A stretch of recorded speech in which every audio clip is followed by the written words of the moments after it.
A contemporaneidade em Konstantin Christoph. É um texto de Carlos Berchtold. Muito interessante porque nós estamos no ano do centenário de Constantin. Ele nasceu em 18 de junho de 1923 na Bulgária. Então vamos, de forma muito entusiasmadora, comemorar o centenário de Constantin, Dr. Konstantin Christoph. Vamos ao texto de Carlos Berchtold. Se o leitor ainda não teve a emoção de conversar com um personagem saído de um romance arrebatador ou de um dos filmes de John Ford, precisa conhecer Konstantin Christoph. Seu porte físico, a conversa inteligente e o humor fino que o fazem uma espécie de Larry Durrell, fascinante personagem de Somerset Maugham em O Fio da Navalha, romance dos anos de 1950. Konstantin é um brasileiro, por acaso nascido na Bulgária, morador há mais de 70 anos em Montes Claros.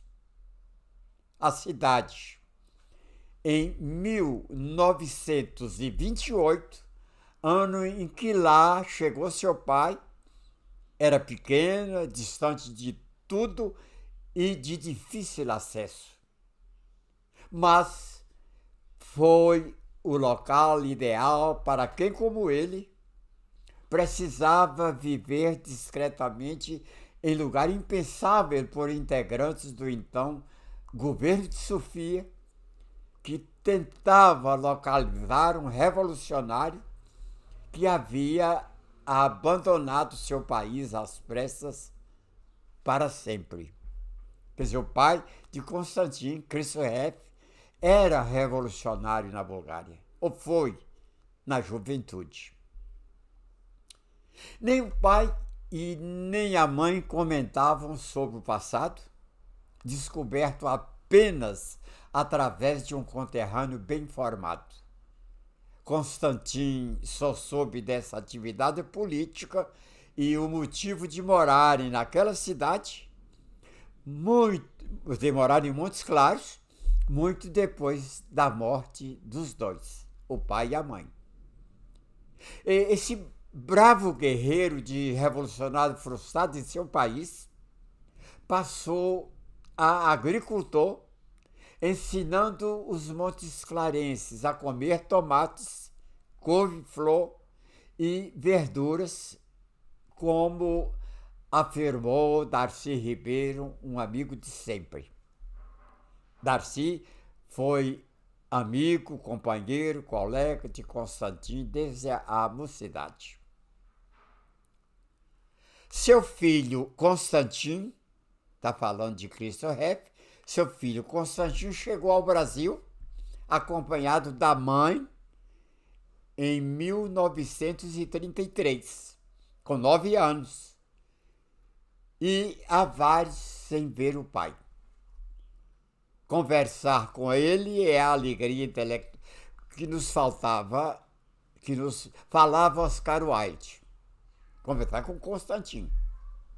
Sua fala é tão interessante quanto dos personagens literários hollywoodianos, com a vantagem de ele contar casos da Belo Horizonte 50 anos atrás, envolvendo lembranças de pessoas tão interessantes e de passado histórico tão ligado à nossa capital quanto ele. Nesse rol podem-se incluir Aníbal Matos, Peroni, Genesco Murta, Narciso e Amílcar Agrete, todos pintores. Inclui-se ainda o Mesquinhá, quando chegou a Belo Horizonte para fundar a escola de arte que hoje leva seu nome e da qual saíram os mais importantes artistas mineiros daquela geração. Isaías Golger, brilhante historiador intelectual mineiro, quando ensinava aos garotos do Brasil as delícias de colecionar figurinhas e com quem Constantino colaborou desenhando. Herculano Campos, quando era dublê de fotógrafo e pintor no Edifício Sicília, iniciando uma amizade que perdurou por toda a vida. Inimar de Paula, quando voltava do Rio cheio de confiança depois da exposição de 1948, apresentado em catálogo por Cândido Portinari. Janina, como jovem estudante e futuro colega de medicina de Paleta. Vários professores da escola de medicina que se tornaram célebres no métier médico e intelectual de Minas, e mais uma quantidade de personagens que deixariam o leitor apaixonado. Mas Constantino não é apenas o conversador a prender o ouvinte pelo conteúdo de sua fala. Sua primeira contribuição ao nosso Estado foi como médico da Santa Casa de Misericórdia de Montes Claros. Graduando-se em 1948 pela Federal de Minas Gerais, especializou-se em cirurgia geral e em plástica corretiva, fazendo um sem número de operações que o transformaram no mito do norte de Minas. Colaborou na fundação da Universidade Estadual de Montes Claros e na sua Faculdade de Medicina, da qual foi seu primeiro professor de técnica cirúrgica. Suas décadas de atividade nessas instituições confirmam a asserção. Com um rosto redondo e incomum para o brasileiro e um certeiro physique de rôle de um profeta, ou talvez de um anjo eslavo de longos cabelos, poderia também ser o modelo para um personagem do barroco mineiro, se não fosse a barba cobrindo suas bochechas. Mas todas essas menções eclesiásticas não o transformam num católico fervoroso. Ao contrário, ele faz questão de se declarar pagão e ateu, optando por seguir as ovelhas negras de qualquer rebanho, apenas para sentir o prazer do inesperado na vida. Não é sem motivo que utilizamos o verbo pintar no sentido de fazer astuto, vantagem de sua polissemia do cotidiano. Considerando sua talentosa arte de anos e sua contemporânea via sacra, das quais falaremos abaixo, não há ateu mais religioso neste país, sobretudo se considerarmos que ele é o criador do 8º pecado capital, a omissão, ideia que a Igreja Católica deveria aproveitar. Esse novo, tão frequente no mundo contemporâneo, fará parte de uma nova série de obras a serem executadas nos próximos meses, contendo os 7 pecados tradicionais. Sua pintura tem 2 tours de force inquestionáveis. O primeiro constituído de seus autorretratos e mudou a face desse conteúdo na pintura brasileira. Gozador, se pinta nu, de costas, barrigudo, de lado, sentado, em pé, de tênis, de terno, em pequena porção física e até vendo o mundo entre as pernas. De ponta cabeça, como se essa fosse a melhor forma de ver a parreira de uvas azedas em que o mundo globalizado se transformou. Não há em qualquer deles a preocupação da seriedade de um autorretrato formal dirigido para a posteridade. Nosso artista, já imortal, não se preocupa com ela. Ele se pinta e se coloca junto de todos os personagens do século XX que, de alguma forma, foram importantes na vida dele ou na cultura ocidental, dando preferência aos iconoclastas gozadores, anarquistas, artistas, bandidos e um monte de gente comum como literais vizinhos e amigos. Mistura todos os tipos. É como se seus quadros fossem uma história bem contada, cujo somatório é a projeção de um outro autorretrato da vida real. A de eterno brincalhão daqueles que têm um bom humor irritante às 6 da manhã. Assim, o conteúdo de parte de seus quadros, autênticas gozações pictóricas artísticas, é o reflexo de sua vida pessoal.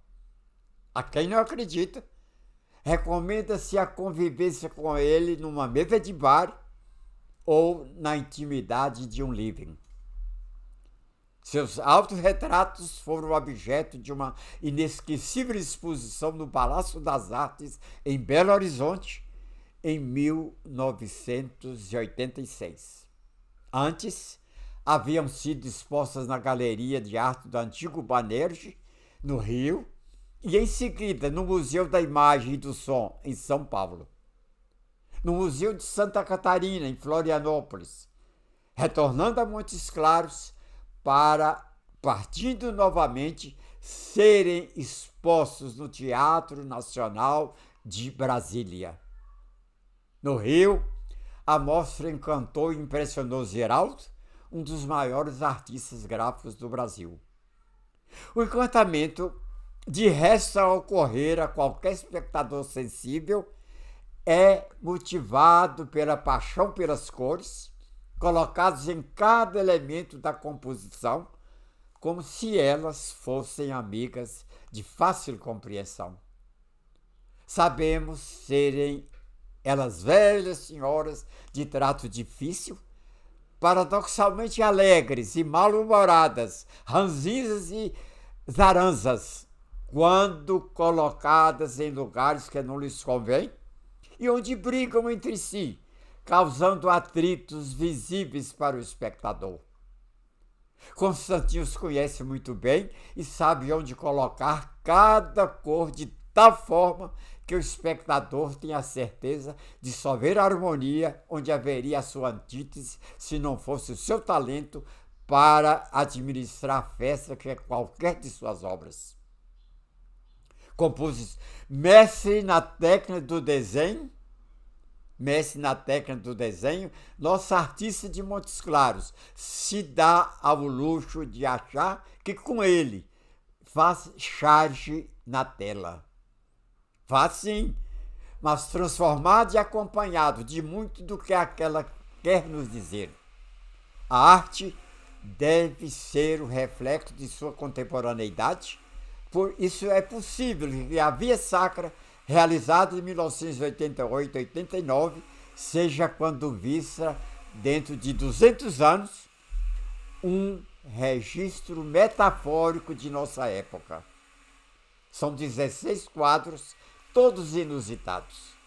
Comentá-los nesse texto não daria ao leitor a dimensão de sua importância e que se adquire apenas com a visão do seu conjunto. Mas como se trata de peça de resistência de sua criação, é necessário citar algum desses passos. O primeiro é a ceia, dividido em 3 partes nítidas.